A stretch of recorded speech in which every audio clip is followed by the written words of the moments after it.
merang nanti. Nah, dengan contoh tadi otomatis monggo Bapak Ibu ngurangi sedikit main gamenya nggih. Bu, Masjid At-Taqwa di mana ya? Oh, di sana Mas. Mau ngapa? Tak pikir mau sholat, mau cari Pokemon. Pokemonnya sekarang di masjid sana. Masya Allah, satu keprihatinan. Kedua, bu guru dan wali murid itu beda. Kadang ketemu wali murid yang sangat protektif sehingga berlebihan. Karena wali murid tidak pernah membaca kurikulum. Jadi wali murid itu taunya anakku mlebu sekolah neng kono, sekolah favorit, rong dino wis pinter nulis, telung dino pinter ngaji, petang dino matematika lunas. Sementara gurunya pakai kurikulum. Hari ini hanya ngajar seperti ini. Nggih? Kemudian indikatornya kayak gini, hasilnya seperti ini, cukup. Itu gurunya. Sehingga punya pemikiran yang penting aku ngajar itu penting, diselipi pendidikan, kurikulum tercapai, target oke. Itu guru. Tapi orang tua butuh instan. Nek wis sekolah wis tak bayar mulai dadi top. Ini yang keliru. Nah, kemudian membangun sinergi kerjasama. Mohon maaf wali murid, datanglah ke sekolah tanpa nunggu undangan dari guru. Miliki nomor HP guru bukan untuk mencaci maki, tapi untuk mengaruhke anaknya. Terkadang anak kita hebat di rumah, belum tentu di sekolahan dia hebat. Neng omah pinter nyanyi, deklamasi, ngalor ngidul, ceramah, sing diceramahi boneka. Tapi begitu neng sekolahan miwi-miwi, nek dikon maju ra gelem karo linggat-linggot. Kenali seperti itu. Jadi saya bilang jangan datang ke sekolah nunggu undangan, tapi sekali-kali datanglah ke sekolah untuk bertanya anakku bagaimana. Jangan bertanya gurune piye, tapi bertanya anakku bagaimana. Solmed luar biasa dampaknya. Tapi kalau kira-kira itu memperkeruh suasana, kita hendaknya mampu ngerem. Karena tidak sedikit persoalan kecil menjadi gede justru ketika sudah termuat dalam sosial media. Ini hati-hati. Insya Allah Bu Guru membuka semuanya. Yang terakhir untuk pertanyaan ini begini. Kadang wali murid itu diundang rantai waktu. Karena tidak menyadari bahwa kehadiran penjenengan ini bukan untuk Bu Guru. Kehadiran penjenengan ini bukan untuk sekolah, tapi kehadiran penjenengan ini untuk putra-putri penjenengan. Ini yang harus ditanamkan. Ketika aku datang ke sekolah, orang go sekolahan. Bukan untuk gurunya, tapi ini untuk anak saya. Mudah-mudahan di sini sudah berlaku. Di Jogja ada beberapa sekolah, saya sebutkan saja SD Sapen misalnya. Begini. Hari ini pertemuan wali murid, anaknya 120. Besok pagi hari Senin upacara, gurunya akan menyampaikan, kemarin yang tidak hadir orang tuanya Salsabila kelas 1A. Orang tuanya ini 1B, terus mulai anaknya nangis gerok-gerok karena apa? Wong tuane ra gelem teko. Kapok, saya bilang gitu. Makanya mulai besok datang. Karena apa? Itu bukan untuk gurunya, tapi itu untuk muridnya. Ada yang lebih tragis lagi. Di sini ada pengumuman ternyata. Pengumumannya berbunyi bahwa hari Selasa anak-anak semua diminta memakai baju ini. Biasanya merah putih, tapi karena mau diajak kemana, memakai baju batik khusus sekolah. Karena orang tuanya nggak datang, dia juga bukan orang yang aktif cari informasi, pagi-pagi ngeter ke sekolah anak dengan baju yang paling beda di antara yang lain. Apa yang terjadi, Bu? Nggak sekedar nangis, dia malu duwe ibu kayak iki gitu loh. Kemalu punya bapak kayak gini. Ngopo nggak care banget nih loh karo sekolah kan gitu. Ini, jadi tanamkan dalam diri bahwa saya ke sekolah untuk anak saya, bukan untuk gurunya, bukan untuk sekolahannya. Gitu nggih Bu nggih? Insya Allah. Amin. Jadi semoga ini Bapak Ibu guru dan juga wali murid bisa semakin mengerti begitu ya Bunda ya. Nanti kita masih ada satu sesi lagi Bunda ya. Kita harus jeda pariwara sejenak sesaat lagi. Kami segera kembali di sesi terakhir. Tetaplah di Jendela Hati.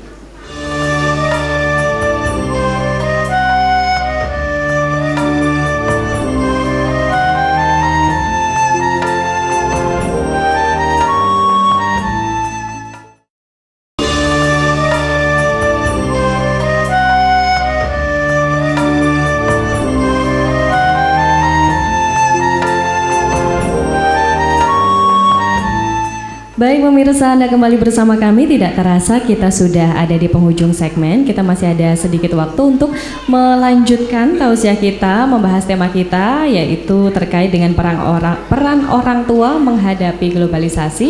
Dan hari ini dalam acara parenting siswa baru SD Muhammadiyah Gunung Pring Muntilan yang beralamat di Jalan Santren 2 Gunung Pring Muntilan Magelang. Ya Bunda ya, bahwa tadi memang antara orang tua murid dan juga Bapak Ibu guru juga harus bekerja sama begitu ya Bunda ya. Jadi jangan memasrahkan murid 100% pada gurunya, karena Bapak Ibu guru hanya mendampingi mereka dalam jam tertentu, setelah itu dipulangkan kembali. Tetapi juga jangan terlalu mendikte gurunya, karena guru sudah memiliki tata aturan apa yang harus dikerjakan. Percayalah, ketika panjenengan memasukkan sekolah, berarti panjenengan sudah mempercayai sekolah ini untuk mampu memanage apa yang ada di dalam, memanage gurunya, memanage kurikulumnya, memanage muridnya, semua insya Allah sudah termanage dengan baik. Jadi kita nggak perlu kesusu, nggak perlu panik. Ada anak bijinya papat, ibunya panik. Lah ngopo wong kita dulu aja bijinya cuma 2 kok. Iya kan? Saya bilang, "Mah, nilaiku 4." Bapaknya marah. Saya bilang, "Kenapa harus marah? Nilai 4 kenapa harus marah? Nggak perlu marah." Tapi apa? Alhamdulillah anakku dapat 4.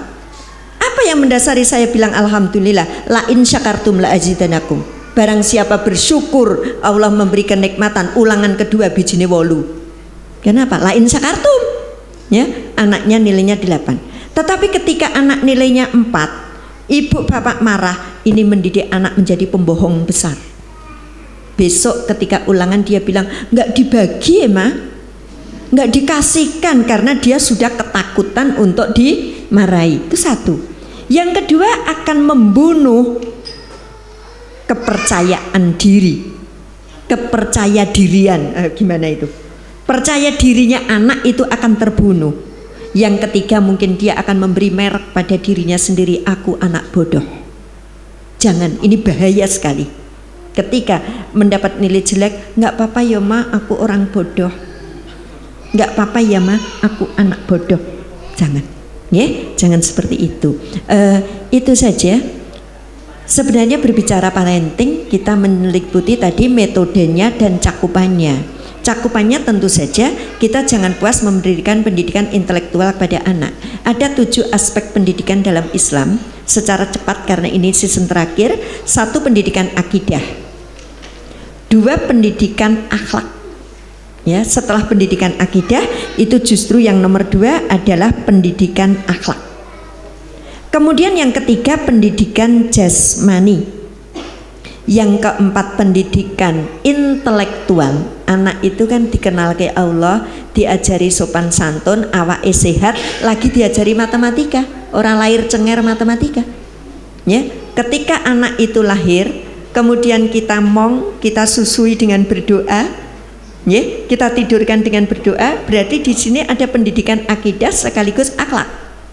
Kemudian badan sehat, kita olahragakan, kita suapi dengan makanan yang halal. Setelah dia itu sehat, baru kita ajari siapa Presiden Indonesia, siapa nama Pak Bupati kita. Kan baru inteleknya diisi. Tapi kita sering keliru, inteleknya dulu. Ya, bangga anakku sudah menghafalkan bendera sedunia. Apalah enggak nabi-nabi? Enggak. Tapi sekolah di Muhammadiyah enggak, insya Allah sudah ngerti itu. Enggak cuma apal Nabi, bahkan yakin dengan keberadaan dan tugas Nabi, itu tahu. Ya. Yang keempat, pendidikan akhlak intelektual. Yang kelima, pendidikan nafsiyah. mental. Bagaimana mendidik anak menjadi sabar, menjadi syukur. Ini luar biasa. Menjadi pemberani bukan berani wani ngantemi anak-anaknya, tapi memiliki percaya diri. Itu pemberani, itu perlu dididik. Jangan nangis, nanti tak kandaki Pak Polisi. Nah akhirnya wedi karo polisi. Padahal Mbah Nindi saya punya cita-cita anakku dadi polisi. Repot kan? Tapi kita coba piknik, pura-pura kesasar, mandek neng pinggir pos polisi. Kita turunkan anak kita, Dek, coba kamu tanya Pak Polisi itu, Pak, jalan menuju ke Merapi itu mana ya? Kenapa bapaknya yang nyopir harus turun? Kenapa nggak nyuruh anak kita yang kecil ini untuk turun? Coba kamu tanya Pak Polisi, kemana arah jalan Magelang itu? Ini pendidikan untuk membuat anak kuat dan percaya diri. Sekilas sederhana kan? Tapi ini sebuah pendidikan, tidak menjadi penakut. Lalu pendidikan ijtimaiyah, yaitu pendidikan kemasyarakatan, bagaimana anak mampu bergaul di dalam masyarakat. Yang terakhir pendidikan jinsiah atau pendidikan seksual.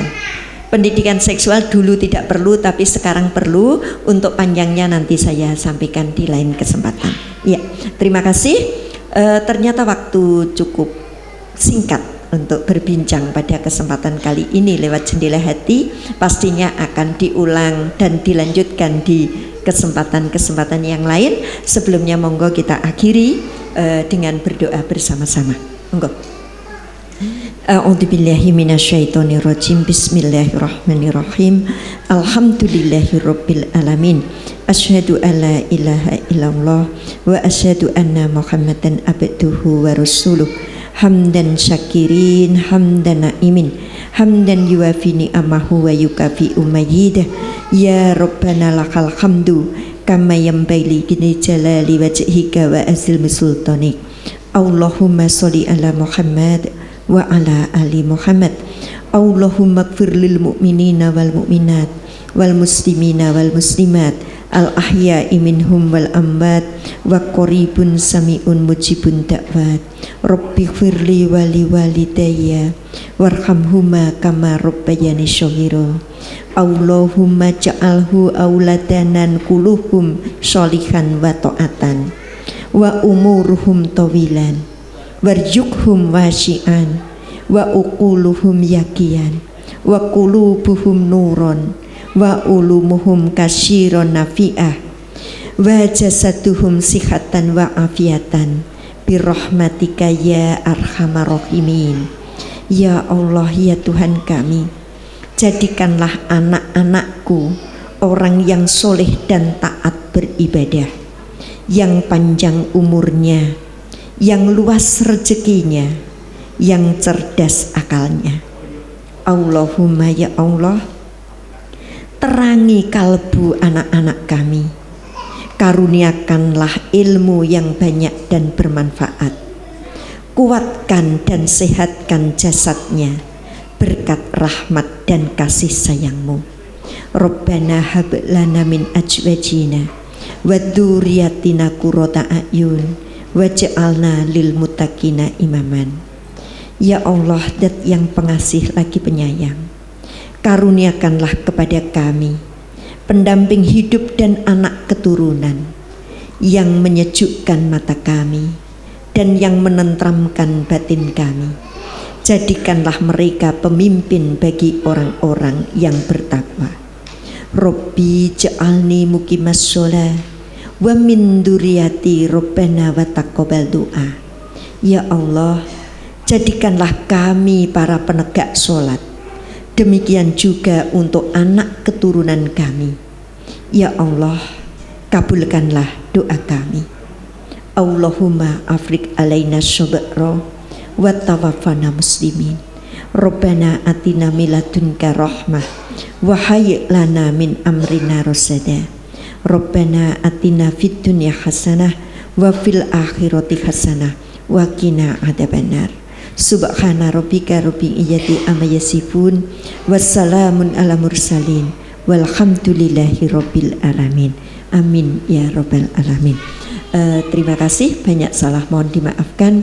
Billahi taufik wal hidayah. Assalamualaikum warahmatullahi wabarakatuh. Waalaikumsalam warahmatullahi wabarakatuh. Baik, terima kasih Bunda Eni telah memberikan banyak sekali ilmu-ilmu untuk kita. Semoga ini bermanfaat bagi Bapak Ibu guru dan juga seluruh wali murid. Dan pemirsa juga sejatinya memang sebagai tadi orang tua seperti yang sudah disampaikan Bunda Eni, bahwa kita bertugas sebagai seorang edukator, fasilitator, motivator, dan kita berkewajiban untuk memberikan pendidikan yang seimbang bagi anak-anak kita. Tentunya akhir kata saya Hala Alfi mewakili seluruh kerabat kerja yang bertugas undur diri. Terima kasih atas kebersamaan Anda. Wassalamualaikum warahmatullahi wabarakatuh. Waalaikumsalam warahmatullahi wabarakatuh. Bapak Ibu orang tua siswa bisa mengerti apa yang nanti akan dilakukan ketika mendampingi putra-putrinya di rumah. Seperti yang kita programkan tadi, ada program yaitu program 3B, belajar, bicara, dan belajar. Harapannya nanti bisa selama 3 jam paling tidak Bapak Ibu bisa mendampingi putra-putri mereka dengan program 3 tadi. Kegiatan parenting ini sangat bagus dilaksanakan di SD Muhammadiyah ini, sehingga terjalin komunikasi yang sangat bagus antara wali murid dengan para guru serta para pendidik di SD Muhammadiyah ini. Acara ini sangat bagus dan sangat mendukung sekali untuk keterkaitan antara orang tua dan juga guru beserta juga pengelola Yayasan Muhammadiyah. Jadi ada sinergi dan juga menambah ilmu. Cara seperti ini sering-sering dilaksanakan. Jadi biar lebih rutin dan lebih intensif sehingga ilmu dari wali murid juga bertambah dan hubungan dengan sekolah jauh lebih baik.